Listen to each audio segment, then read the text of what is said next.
пред некаде околу нешто повеќе од 2500 години, не помалку од 2500 години, еден од пораните древни, антички, елинистички, нема да кажеме грчки, тогаш немало грчки драматурзи, имало елинистички, во една од неговите порани творби напишал како богот Аполон се симнал на Ареопагот и ги изговорил познатите зборови. Кога човек ќе умре и земјата ќе ја испие неговата крв, повеќе воскресение нема. И таа идеја всушност преовладува. Тоа е светогледот на древните, на античките елини. Да, има задгробен живот, луѓето одат во Хадесот, меѓутоа нема воскресение од мртвите. И таа филозофија се проповеда во античките, елинистички градови, од нивните филозофи, се до моментот кога 400 години подоцна доаѓа еден евреин на Ареопагот и им кажува има воскресение од мртвите. И навистина ова е интересна сцена. Од едната страна имаме филозофи, од другата страна имаме еден Христов апостол. Од едната страна имаме пагани, елини кои се учени на филозофија, обучувани. Од другата страна имаме евреин кој станал христијанин.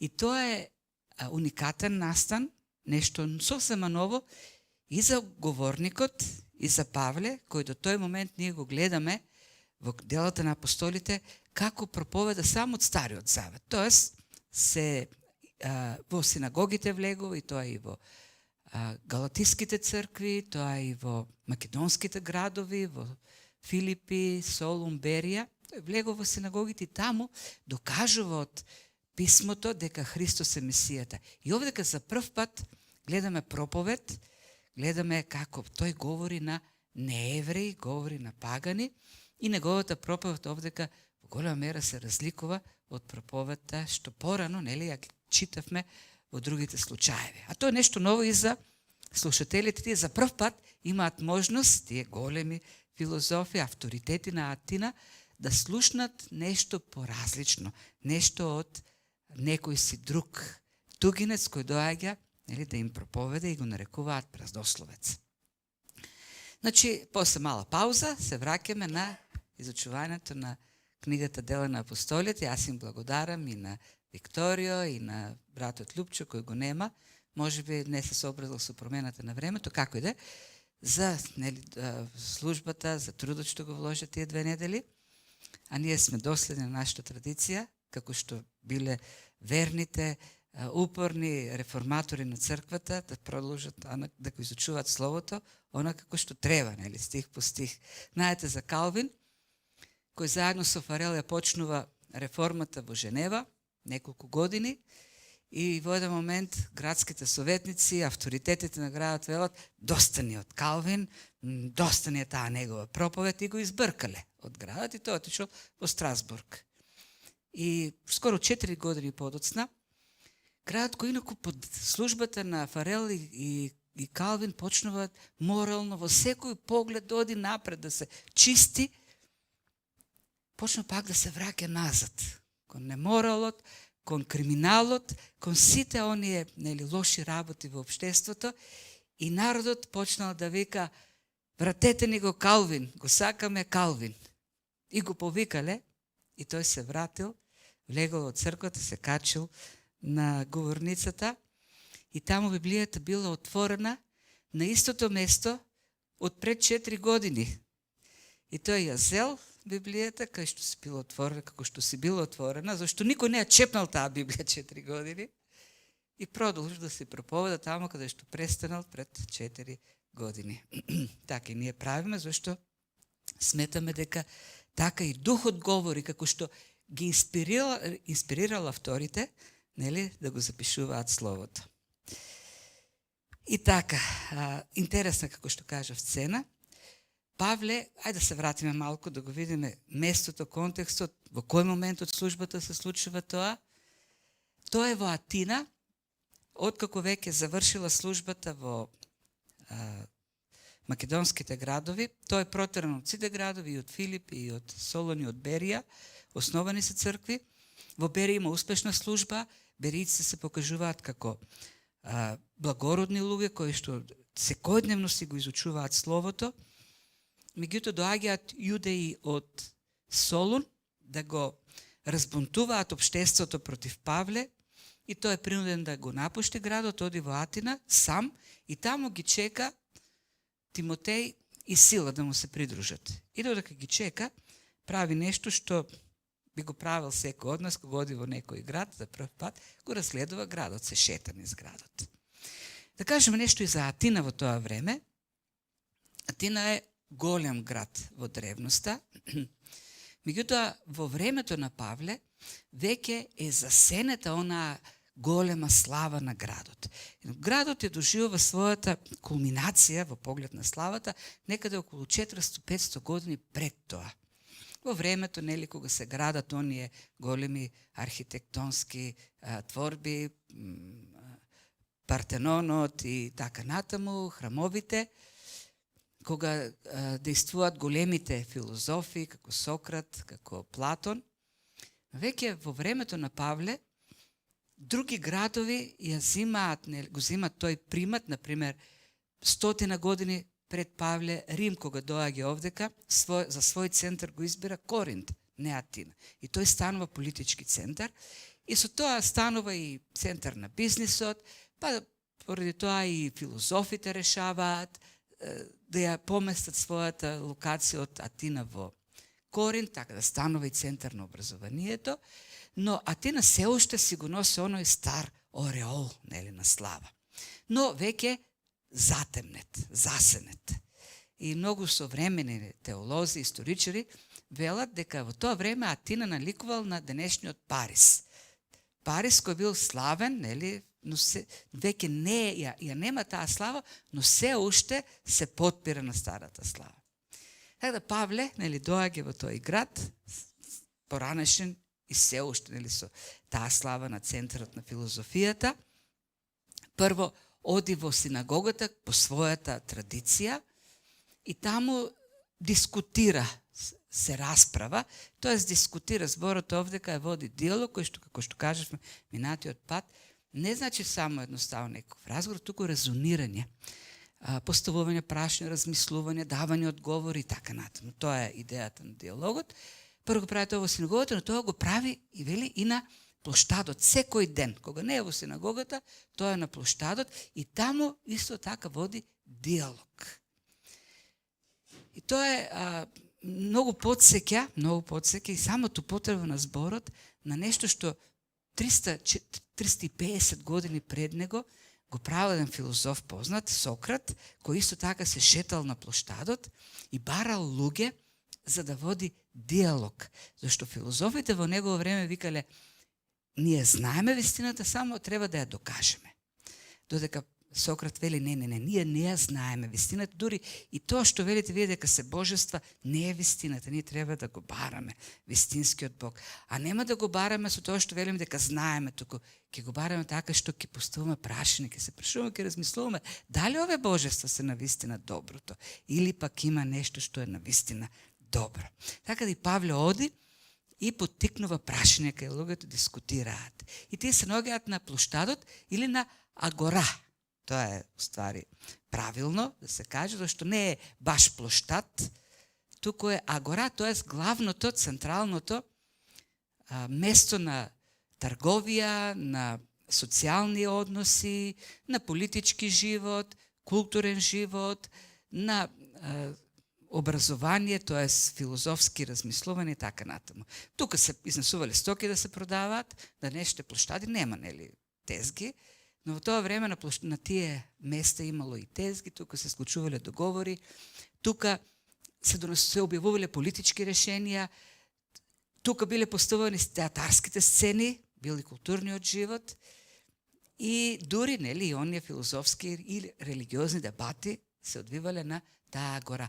Може би најблиско до тогашните тие агори се денешните молови. Таму има и продавници, има и кафичи, кај што луѓето може да седнат да разговараат, има и кина и понекогаш може некој политичар да отиде, па некаква промоција на програмата, тоа е место каде што се случува. И Павле оди таму и секојдневно дискутира со тие луѓе, им говори очигледно за Христос, за воскресението.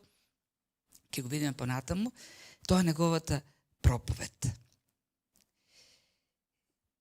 И кога го правиме она што треба да го правиме, Павле го прави она што треба да го прави, го проповеда Евангелието, се отвараат врати. И дури на такво место Бог отвара врати и некои луѓе го отфрлаат, некои луѓе го прифаќаат, тоа сакат да слушат. А некои пак епикурејски, и тука не запознава Лука со две филозофски школи, епикурејски и стоички филозофи, почнаа да се препираат меѓу себе. Тоа се двете во тоа време водечки идеологии, погледи на животот. Стоиците се оние кои имале, значи во тоа време сите веруваат во Бог, сите веруваат во божества, нема атеисти. Има она што се вика практични атеисти, но атеисти во теорија нема атеисти. Зашто и стоиците верувале дека има Бог, меѓутоа тој Бог е оддален, далеко, не се интересира од животот на луѓето, не се интересира од созданието. Тоест верувале во деизам, во еден далечен Бог кој што не е никако иманентен. Тој е апсолутно трансцендентен и тој нема ништо заедничко со животот на земјата. Така што се оно што се случува овдека е резултат на случајности. Се е плод на случајност. И бидејќи за човекот реалност е само она што го живе овдека и освен овде нема ништо друго, треба овдека на земјата ние да ги користиме сите можности, тоест животот да го сведеме на задоволство. Задоволството или врвното задоволство е смислата на животот. Сега, кога говориме за епикурејци, ние не мислиме веднаш по дефолт на хедонисти во смисла на јадење, пиење, жени, телесни задоволства и така натаму. Не, за нив задоволството или смислата на животот е да нема болка, да нема страдање, да нема мака, да нема несреќа, да нема несигурност, туку животот да е во едно спокојство. И хедонистите, епикурејци, например, не велат дека човек треба да се прејадува, да пие многу, зашто тоа на крајот не носи задоволство. Многото јадење, од многу јадење може да го заболи стомакот, од пиенето ќе го заболи главата и нема задоволство. А пак многото жени исто така велат, нема да донесе задоволство, да човек тако маки. Така, живот во кој што нема болка, нема така размислување на проблеми. Бегство од проблемите во животот. Тоа е суштината на епикурејството.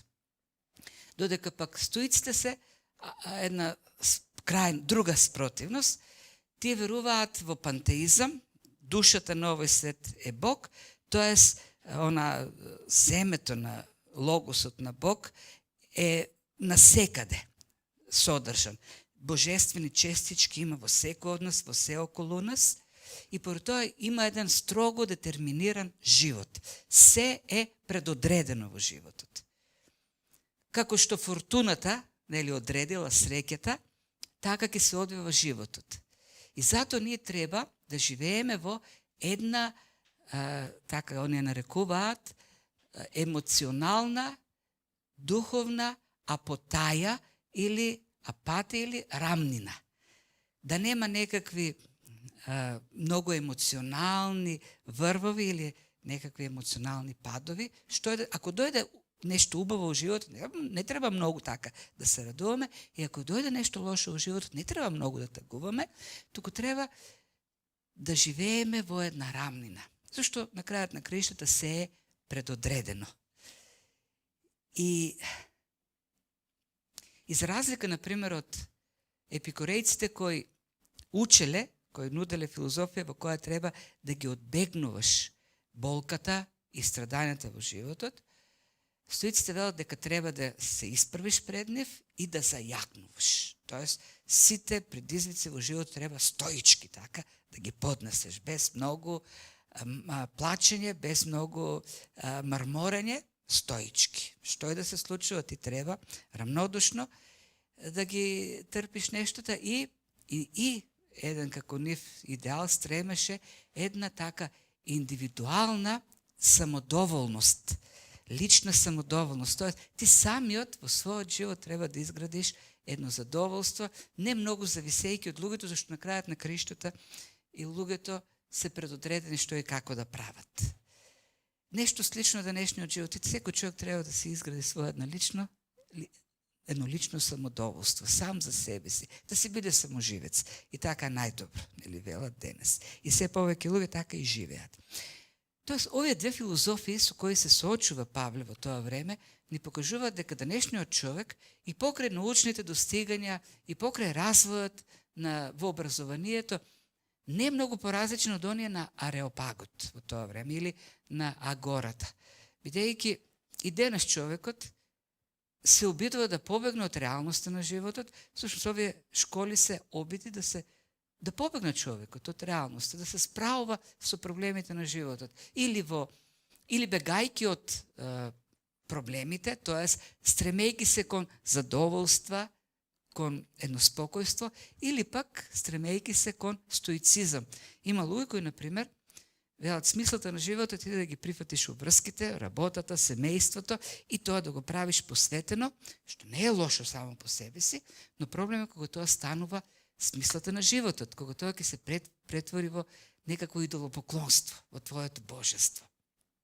Кариерата, семејството, исполнувањето на одговорностите и така, нели, стоички. А од друга страна пак има луѓе кои сакаат цел живот да го поминат така лесно, да не се мачат во ништо, што пак не е само по себе си лошо. Не сакам да кажам дека ние треба да бараме сега проблеми и да се бориме и со ветерници, меѓутоа кога тоа ќе стане смисла на животот и идолопоклонство, лесниот живот, и тоа не е добро. Не. Има друг начин кој Павле овдека го нуди како успешен за справување со реалноста и која е всушност суштината на животот. Не. И така.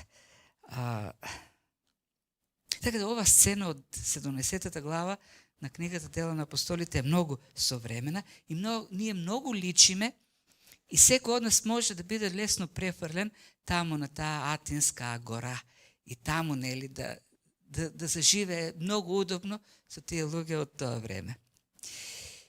Павле на тие луѓе им говори за Христос, за Исус и воскресението. Им благовестеше, и тука го користи Лука тој збор, нели, Евангелие. Им откриваше добра вест на епикурејците и на стоиците за Исус и воскресението. И сега како реагираат тие луѓе? Очигледно дека тие не го сватиле добро, зашто така како што го кажува Лука тоа Исус и воскресението, и тие велат, одговарат, ама тој проповеда туги божества. Како два Бога да им проповеда во множина. Како што се напишени овие именки Исус и воскресението, звучат како две имења. Исус и Анастасис. Тоест машко и женско божество. И тоа не било нешто невообичаено во тоа време, додат во пар божеството. Машко и женско божество. Ако го имаш Аполон, ја имаш и Дијана. Нели, тие одат секогаш во пар во некоја област. Но некој, значи, првата реакција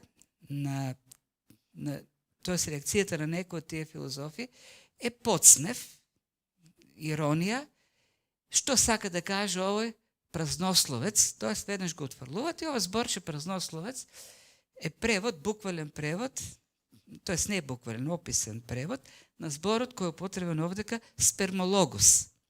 И ако сакаме најбуквално да го преведеме од тој збор, би било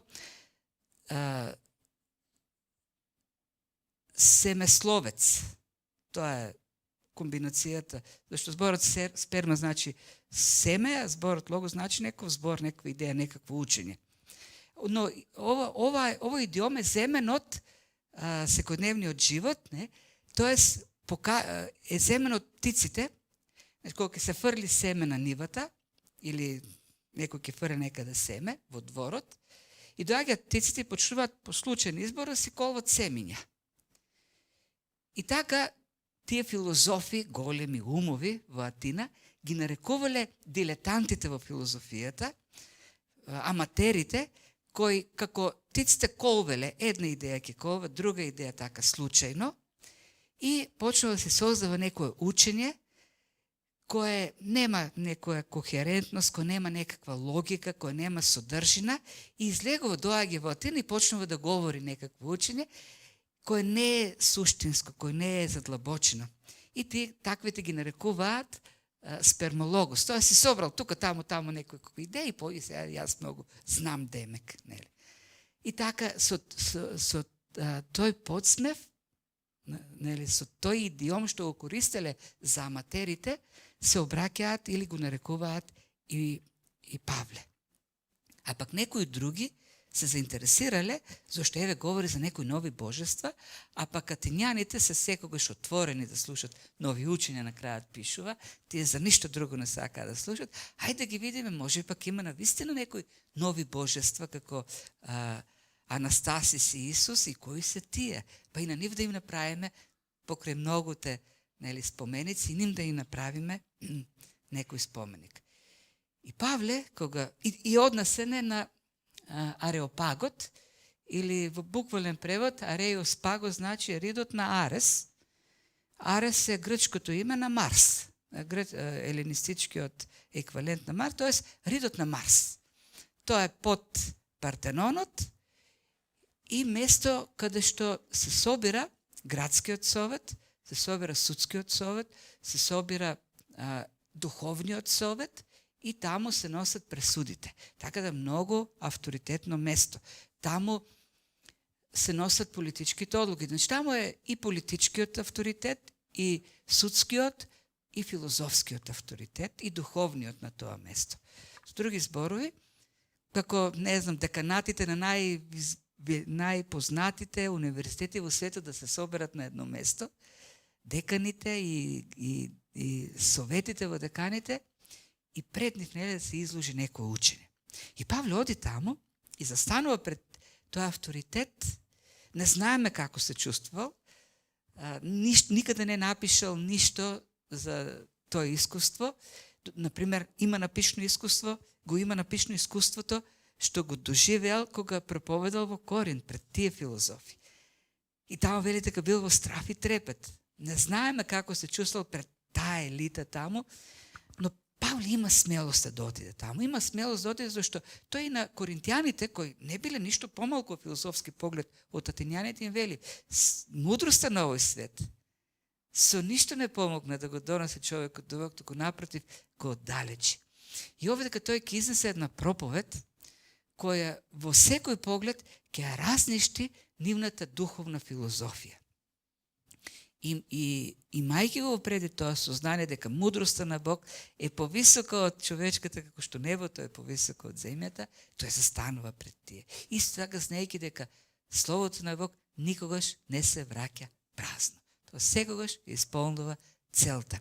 И со тоа сознание и таа смелост, тој застанува пред тие луѓе таму. И како започнува?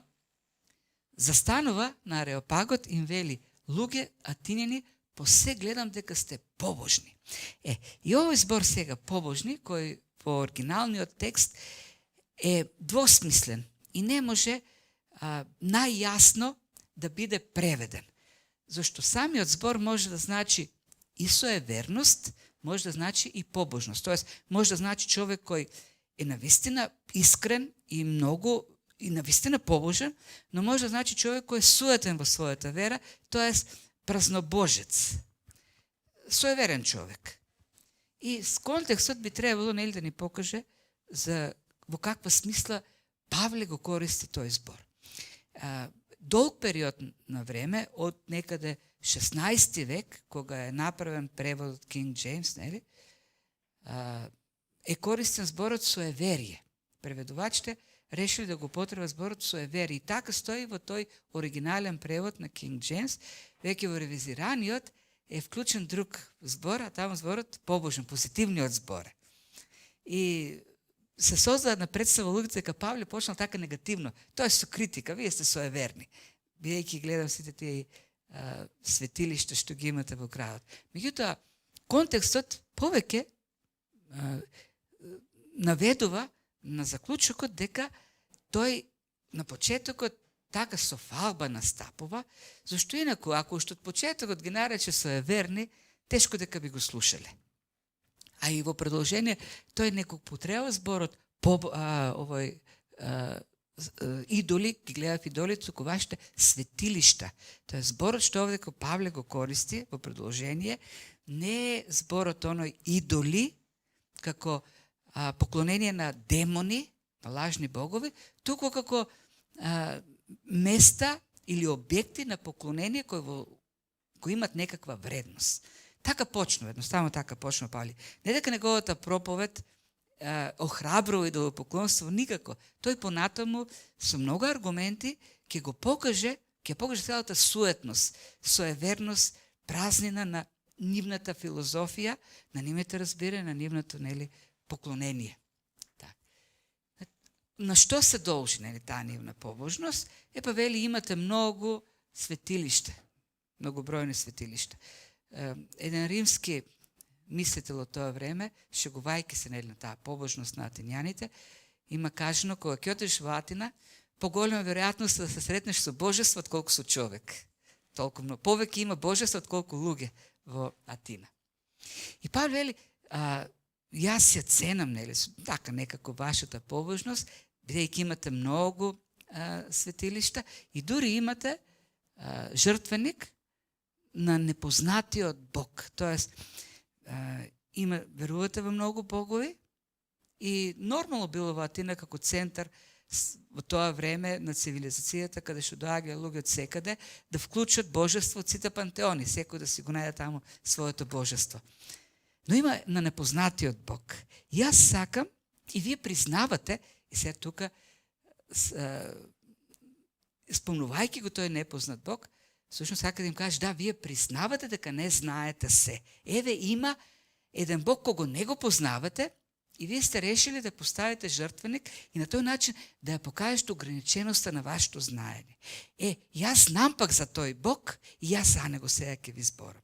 Но проблемот е, кој е најголемиот проблем? Проблемот е во тоа што вие знаете за сите тие божества, но меѓутоа не го знаете оној непознатиот Бог, а тој Бог всушност е создателот на се. Од него тргнува се.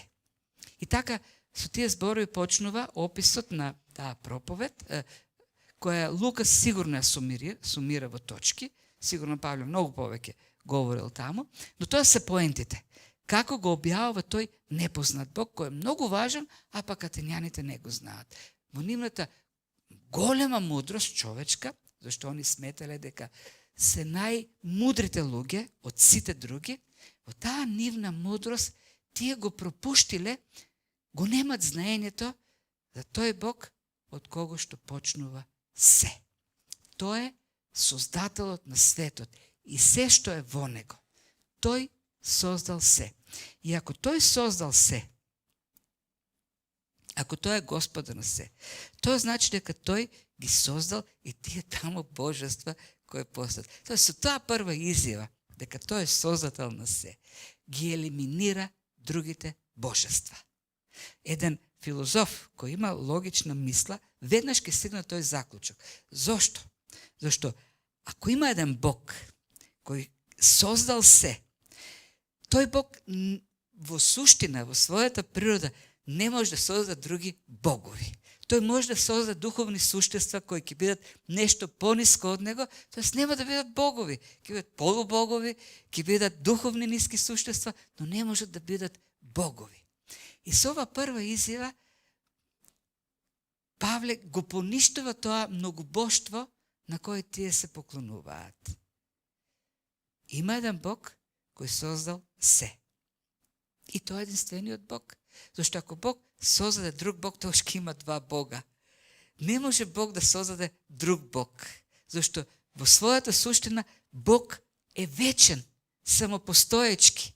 Зашто самата идеја за создавање веќе во себе вклучува зависност. И продолжува, тој е Господ на небото и на земјата и не живее во ракотворни храмови. Ако тој е создател на се, тој е толку голем, што не може да биде ограничен во некој земен храм. Тој не може да живее во некакво мало светилиште. Добро, нивните храмови не биле толку мали, но колку да се големи, не може да го опфатат оној Бог кој создал на бескрајна вселена. Не може да живее во храмови кои се создадени од човечка рака. И ова изјава на Павле на самиот почеток е многу смела изјава. Пред тие авторитети тој прво го поништува многобоштвото и ги некако обезвреднува сите тие објекти таму кои биле најголемата гордост на тие луѓе што седеле таму на Ареопагот. Партенонот го гледале над нив, кои доаѓале да го видат од целиот свет. Тука бил и оној на ковачите, како беше Хефест богот. Да, тука биле на последна на Зевс храмот. И вели Павле, сите овие нешта се безсмислена работа, тие се човечка творба кој не може да го опфатат Бог. Да. Во еден миг Павле како за безсмислени ги објавува сите тие градби таму. Да, навистина има храм, кој Павле одел во тој храм, се поклонувал во Ерусалим, меѓутоа во молитвата која Соломон ја кажува кога се посветува, кога веќе е готов, тој во својата молитва признава дека Бог не живее во ракотворни храмови, дека не може на таква градба да го задржи Бог. И така тој, ги отврла сите тие светилишта, отврлајќи и сите божества со самиот акт на Божјото творештво. Ниту пак има служба, ниту пак прима служба од човечки раце како да има потреба од нешто, но сам на сите им дава живот, здив и се. И тоа е втората, така да кажеме, логичен заклучок од творечкото дејство на Бог. Штом Бог создал се друго е создание, не може да претендира на божественост. Сите тие градби на кои вие се поклонувате и сите тие светилишта се безсмислени. И на крајот на краиштата, се ова тука што се представува и вие кои се представувате како големи, живеете во зависност од Бог, зашто Бог како создател е самодоволен. Односот создател, создание, создава релација или гради релација на некој кој во својата суштина е самодоволен и едно создание кој во се зависи од својот создател. И е безсмислена е вашата служба, безсмислена е вашата ароганција дека вие им давате на боговите храна и се оно што им треба за да бидат живи и да ја вршат својата функција. Зашто и тоа е безсмисленоста. Без функцијата на боговите, човечките занајати и човечкиот живот ќе пропадне. Но за да биде можна таа функција на боговите, ние треба сега да им даваме. Ние треба да им пренесуваме жртви и да им кадиме и да им давам. Инаку, тие нема да можат да ја вршат својата функција. И во таа смисла, тие создавате на двојна зависност. Боговите се зависни од човекот, човекот е зависен од боговите. И Павле вели, не, создателот како создател е самодоволен, а созданието во секој поглед е зависно. Зависно е од својот создател. Ако дишите всушност, им вели Павле на тие таму големи умови, ако сега дишите во моментот, вие дишите зашто Бог ви дава живот. Тој ви дава воздух. Зашто вие зависите во се, во секој поглед, зависни сте од храната што ја јадете. Вие стоите, седите тука на Ареопагот зашто имате тло, имате стол. Ако некој го тргне тлото од пред вашите нозе, ќе паднете. Зависни сте од физичките закони. Зависни сте во секој поглед. Бог создал се и се зависи од него. Ако Бог не создал, него создал она што го создал, тој не може да загуби ништо, зашто тој има се. Некако овие богови, божества, кои се дело на вашите раце, кои што се креација на вашиот ум, за кого велите дека е многу голем, а се покажува многу неразумен во секој поглед. Бог, за разлика од сето тоа, оној Бог кога вие не го познавате очигледно, и не го познавате не зашто е далеко, потоа ќе им каже зашто не сакате да го познавате, зашто вие сакате други богови да се имате, кои се плод на вашата човечка креација, тоа е самодоволен. Вие зависите од него. Тој е творец на се, тој одржува во живот се. Не е животот плод на случајности, не е животот одреден од некаква фортуна, среќа, и кој повторно по некаква случајност си решила нешто си напуше таму на третиот ден. Не. Имаме еден Бог кој создал се и кој многу разумно раководи се. Суверено раководи во се. И потоа продолжи, вели, и од една крв го создаде сиот род, човечки, за да живее по целото лице на земјата, откако утврди предопределени времења и граници на нивните живеалишта. Од една крв, вели. И тука Павле почнува неколку точки кои сигурно ги разработува во проповедта. Првата точка од една крв. Тоест едно потекло има целото човештво. И кога вели од една крв, има во предвид еден човек, зашто потоа на крајот тој проповедта ќе заврши со човек, без да го именува, човек кој како судија ќе дојде, ако е потврден со воскресението од мртвите. И тој говори преку цело време за човек. Од еден човек сите потекнуваат и во тој поглед, во тој еден човек, сите се затворени во грев. Од една крв. И сите се подеднакво осудени. И сите се во една состојба на суд, во една состојба на изгубеност. И во тој поглед сите пак имаат една иста потреба од спасение. Така тој отвора темата за спасението. Од една крв. Тоа е едниот аспект кој тој сака овдека, нели, да го представи. Пак ќе кажем, ова сумаризација на точки, сигурно Лука прави таква сумаризација. Од друга страна пак тој кога вели од една крв, ја тргнува она основата за ароганцијата или она супериорност кој што ја чувствувале елините во тоа време.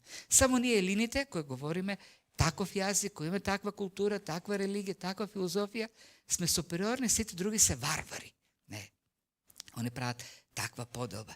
И Павле вели, не, сите сме од една крв, тече една иста крв во секој човек, како и мајка го при тоа во предет, нели, оној преку кого дојде, нели, гревот во човекот, оној човек преку кого дојде гревот во човештвото. Така да ја предизвикува и нивната гордост, но и основните верувања на нивната филозофија, на тие, нели, луѓе и стоици и епикурејци кои што се собрани таму. Човечката историја, и тој потоа продолжува, нели, од една крв, од еден човек се потекнува, но Бог решил да создава народи, така тој род, нели, тој е еден човечки род, потоа тој го разделил по целата, го распраснал по целата земја, утврдил времења и граници на нивните живеалишта, како градови, држави, во историски моменти. Тоест, тој е креаторот на историјата. И повторно овдека го напаѓа она идеја на епикурејците дека се е случајност и она идеја пак на стоиците дека некаква предодреденост има од некаква случајност која е запишена некаде. Не, имаме еден креатор овдека на историјата. Бог е оној кој што ја создава таа историја. И таа историја е неговата приказна. Историјата е неговата приказна. Значи, тој одредил да има народи и времења во кои што тие народи ќе се издигаат и ќе паѓат, или како што, нели, Даниел, ако тука имаше евреи, ако беше во синагогата, тој ќе цитираше од Даниел. И ќе кажеше, тој ги контролира времината и годините соборува цареви и поставува цареви. Со други збори им вели на атињаните, вие сигурно тагувате за славата што имавте пред 400-500 години, дубоко одредил тогаш да имате слава во тоа време и сега некој друг да има таа слава. Направил вие да сте атињани, но сега коринтјаните се оние кои се поголеми од вас. И нема и во тој поглед, нема вештачки или природен народ. Сега ние сме напаѓани, има тука една источна соседка која цело време вели вештачки народ, вештачки јазик. И јас, ако барате на интернет, Природен јазик, природен народ, вештачки јазик, вештачки народ, такви поими не постојат. Зашто секој народ е и вештачки и природен, зашто Бог во времето решил и да го создаде и решил колку време ќе трае тој народ или тој јазик. Таква е историјата на човештвото. Не. Бог утврдил кој кога каде ќе има свое место. И современите историчари признаваат прекјутно, тоест имаат траги во историјата на Божјо откровение. Например, има еден историчар Леополд фон Ранке, кој не е теолог, но вели, секуларен историчар, но вели, кој ќе се погледа историјата така, од озгора, секако да е плод на некакви случајности. Се појавили цареви и царства, меѓутоа, ако проникне внатре, подлабоко во суштината, ќе види една рака која ги поврзува сите конци во историјата. И Павле им го говори ова овдека за тој Божи суверенитет кој што ја води и историјата на човештвото, тој создал се, тој е господар на се и така натаму, тој дава живот на се, тој создава историјата и зошто го прави сето тоа?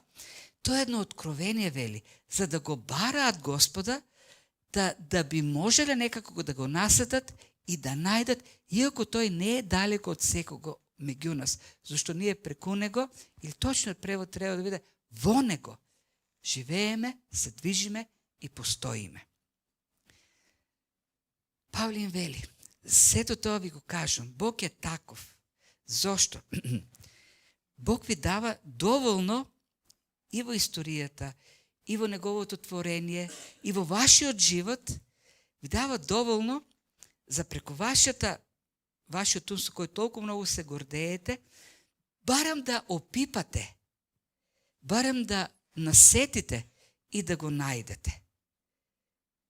Во тоа откровение, кој не е откровение од слово, кој е општо откровение, во создание, во творение, да го најдете, да го насетите. Сега, да, овдека признава Павле дека природниот човек, во својата природна состојба, е во темнина. И овдека тој дава една слика како човек кој се наоѓа во една темна просторија и пипа и така по пипање насетува нешто. Нели? Добива некаква представа. И вели, Бог ви дал откровение, вам кои толку многу се фалите со мудроста и кои сте измислили толку многу божества, толку многу филозофии, нешто за тој непознат Бог да разберете. Ама тој Бог за вас е апсолутно непознат. И затоа сте го нарекле непознат Бог. Ништо не знаете за него.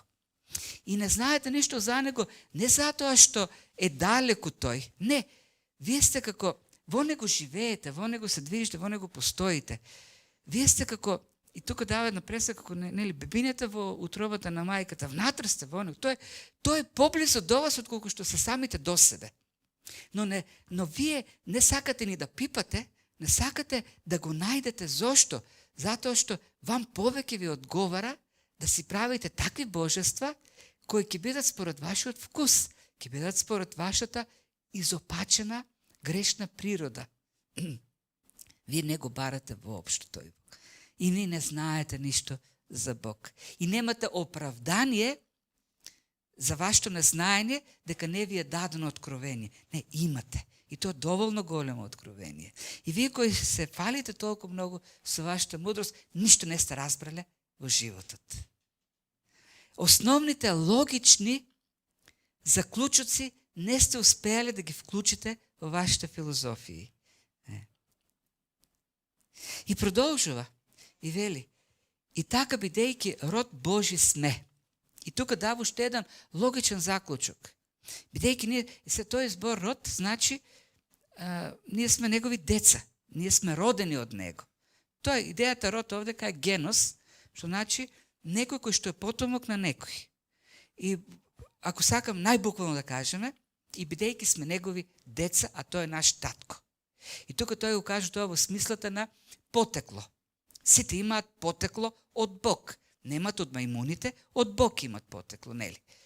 И во тој поглед, во таа генеза, во поглед на генезата, тој е наш татко, ние сме деца.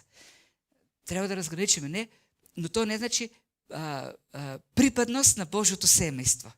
Зашто има однос Бог татко, луѓето негови деца во поглед на создавање, во поглед на потекло, но има и таква релација Бог татко, ние деца во поглед на припадност. И таа припадност е во Христос, само преку верата. Но која е идејата овдека на апостол Павле? Сите ние сме, сите вие сте негови деца, сте од него потекнувате. Зашто тој е животворен Бог. Тој има живот и дава живот. И сега, вие не сте стигнали до еден многу важен заклучок. Ако вие потекнувате од Бог, тогаш како може овие божества кои се ракотворни, кои се дел од твоите раце, да ви дават живот? Зашто единствено животот може да создаде живот. А вие се поклонувате на дрвја, на камења, се поклонувате на злато, сребро, сметајќи дека тоа злато и сребро вам ви дал живот. И тоа е апсолутно ирационално, неразумно, нема никаква логика во тоа. И на крајот на краиштата, тоа е навреда за самиот Бог. Вие Бог, оној кој создал се, оној од кого и вие потекнувате, да го сведете на нешто неживо, на некаков предмет да го сведете. Тоа е едно големо понижување на Бог. И би требало Бог веднаш да ве уништи. Ако навистина беше Бог таков, каков што вие го имате во вашите представи. Они божества кои постојано се обидувате да им угодувате и со блудство во тие храмови тамо, каде што има проституција и на секаков друг начин, ако навистина Бог беше таков, како што вие сметате, каприциозен, и ако не му угодувате во секи ве уништи, тој одамна ќе ве уништеше, зашто вие го следовте на еден обичен камен и на едно обично дрво. Но, вели, Бог не е таков, туку Бог е трпелив. Бог трпеше низ вековите, низ времињата на незнаење. Вие мислите дека многу знаете, но не знаете само за некој Бог, но вие ништо не знаете. Но Бог го трпеше вашето незнаење, но сега не можете да се оправдате дека не знаете. Макар и да сте имале некакво општо откровение, кој сте го занемариле, сега веќе имате, еве, јас ви кажувам, конкретно откровение за Спасител, преко кого може да се спасите. Треба да се покајате за тоа ваше незнаење. Зашто? Бог е трпелив Бог. И сега ви нуди можност да се покајате. Но исто така треба да знаете дека Бог е и судија. Определи ден кога праведно ќе им суди на светот преку отредениот од него човек, откако ги убере сите со неговото воскресение од мртвите. Почнува со човек од кого потекнуваат од една крв, гревот доаѓа од него, но има еден човек кој е судија, кој е спасител, но кој е судија. И тој беше потврден со воскресението од мртвите. Се тој збор веќе, воскресението од мртвите, создава реакција и кај епикорејците и кај стоиците, зашто тие, иако се различни, не се трпат во сите погледи, воедно се согласни дека нема воскресение од мртвите. Тоа е основната вистина на која се крепи секоја таква античка филозофија. Нема воскресение од мртвите. Телото е резултат на материјата која е лоша, ние треба да се ослободиме со смрт од неа и сега некој доаѓа и ни вели дека ние треба целата вечност да ја влечеме тоа нечисто тело со нас. Тоа е нивното разбирање за телото, како нешто лошо од кој човек треба да се ослободува. И затоа се насмеја така сладко и рекоа, друг пат, дојди пак да ни кажува за тоа, друг пат ќе се покаеме. И така. И тоа е крајот на службата во Атина. Навидом изгледа не многу успешна. Дори има такви, бидејќи неговата проповед овдека е многу филозофска. Библиска е во секој поглед, зашто тој на Библијата се темели, на библиските вистини, но не почнува, не им отвара и вели, видите се, Исаја што пишува дека Исус кој беше во Назарет е Месијата, пророците што ни велат. Не настапува така како што настапува во синагогите. Во синагогите зборува поинаку. Тоа отвара од Стариот Завет, бидејќи таму се евреи го знаат. Овдека ништо не им цитира, напротив цитира нивни автори, нивни филозофи. Говори на јазик кој е ист како нивниот. И одовде има, например, некои кои сметаат дека Павле не беше успешен, бидејќи како филозоф говореше. Тоест не им цитираше од Стариот Завет стихови. Не сметам дека е така, зашто неговата проповед е многу библиска проповед.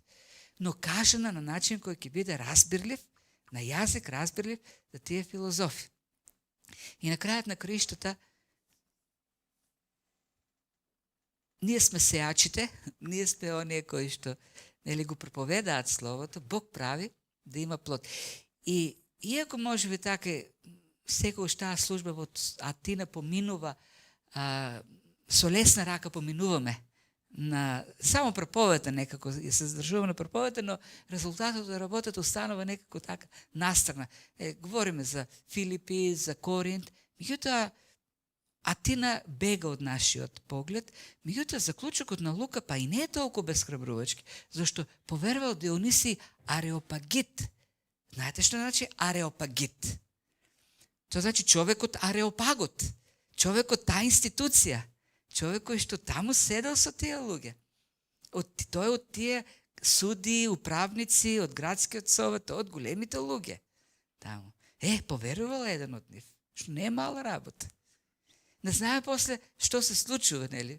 Меѓутоа имаме Дионисий Ареопагит кој поверувал во тој град. Потоа една жена по име Дамара, и сега што им го кажува името Дамара. Не случајно Лука, секојаш кога кажува имења кои значат нешто. Нема да каже име ако не значи ништо. И таа жена била од некоја таква, нели, средина, од висока, и други со нив. На крајот на краишта се случи оно што треба да се случи. Словото Божјо оди, изговорено, проповедано, во силата на Светиот Дух, се врши работата. Нели? Никогаш не се враќа празно. И оно што можеме овдека да го видиме, како едно така, како заклучок. Начинот на кој што Павле го прави тоа овдека е специфичен, како што реков, не отвара од Стариот Завет, од Исаија или од некој друг автор да им говори, туку ја прилагодува проповедта кон луѓето на разбирлив јазик, го прави тоа, и второ, многу смело го прави тоа. Застанува пред една елита, пред која тешко некој од нас би се осмелил да застане, реално земено. Ако некој ни каже од нас, ај се одидете таму, не знам, некоја најистакнатите луѓе, кои се кои сте, за кои знаеме какви светогледи имат. Овие луѓе се во нивните светогледи сосема спротивни до она што Павле ќе им го каже од христијанството. Например, не знам, да се соберат и Стефанта од црквата православната, па спротивно од другата страна и кој е главниот на муслиманите во Македонија, па и некој што е од катедрата на атеистичката, не знам кој на универзитетот, некој таква елита. И сега ти проповеда им таму. Многу е предизвикот е навистина голем и кој многу знаат во своите области. Павле застанува. Но застанува зашто знае дека има само еден начин, тоа е сењето и полевањето, што го благословува Бог со раст, е проповедањето. Тоа е, нема друго сење, нема друго полевање. И ништо друго Бог нема да благослови, да даде плод, ако освен сењето и освен проповедањето, кое е сење и полевање. Него Бог го благословува, тој отвара уши кои никош поро не го слушнале и отвара срца да го прифатат. Тоа е. Бидејќи Словото е тоа кој што говори на срцето на човекот и во суштина, нели, е според и ја покаже, открива Божјата суштина и природа. И вакуум, и духот не действа во вакуум, туку во слово кое е проповедано, она како што ни е запишено, како што Павле вели. Како што Павле вели. Бидејќи се бајали, имавме една дискусија со Емануил, тој имал едно искуство со проповедник кој вели, не, словото не е само, духот е многу поважен, словото, не треба слово да се издига тамо некој, не знам, како идолопоклонство да стане словото. Павле вели, значи, јас ви го проповедам она што сум го чул од духот и сум го запишал на Коринтијаните 2 глава. Така како што сум го чул буква по буква. Тоа е, Светиот Дух му го открил, Божиот Дух кој знае што е во Бог, во Божиот ум и тој го запишал, се потрудил да биде овдека, така како што него му е откриено. И кога ние отвараме Слово, ние го отвараме она што Павле го добил внатре во Библијата. И затоа е нашата одговорност ние да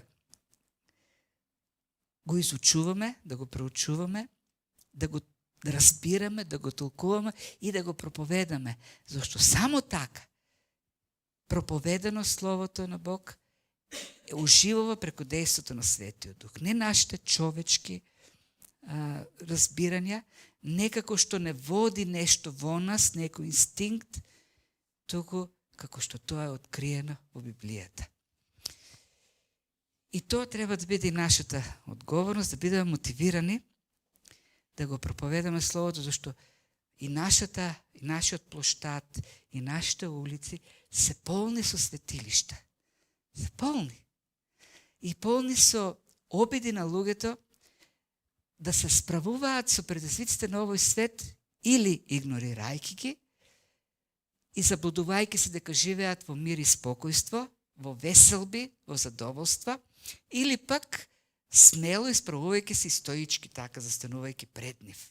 Сигурно сте ги гледали оние клипови на Илон Маск, кој се представа толку среќен, па игра, па пее, сака да покаже на сите дека е многу радосен човек. Ама знаете што? Јас сум длабоко убеден дека не е така.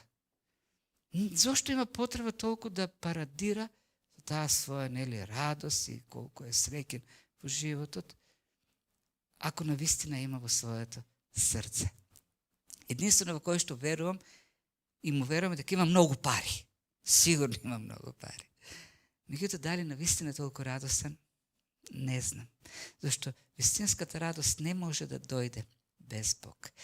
Полни сме со светилишта, дали како што Павле, како што пишува Лука, не вознемируваат, како што вели Лука, дека го вознемирија Павле. Или пак не ќе се бележуваме, или пак може би пак и им служиме така помалку и им се поклонуваме. Така, нашата задача е, забележувајќи ги сите тие светилишта и луѓето на кои им се поклонуваат, да отидеме и да почнеме да ги поставуваме вистинските прашања на животот, за да им откриеме и вистината за Богот, кој е и Создател, и Господар, кој е наш татко, кој во кого живееме, без кого не можеме, од кого зависиме, кој еден ден ќе суди, но во трпението сега нуди надеж за спасение. Таа е целата проповед на Павле пред атинјаните, во кој што е представува вистината кој тие не може во својата мудрост да ја разберат, туку напротив таа нивна човечка мудрост уште повеќе ги оддалечи од вистинскиот Бог. Господ да не благословува и да не води.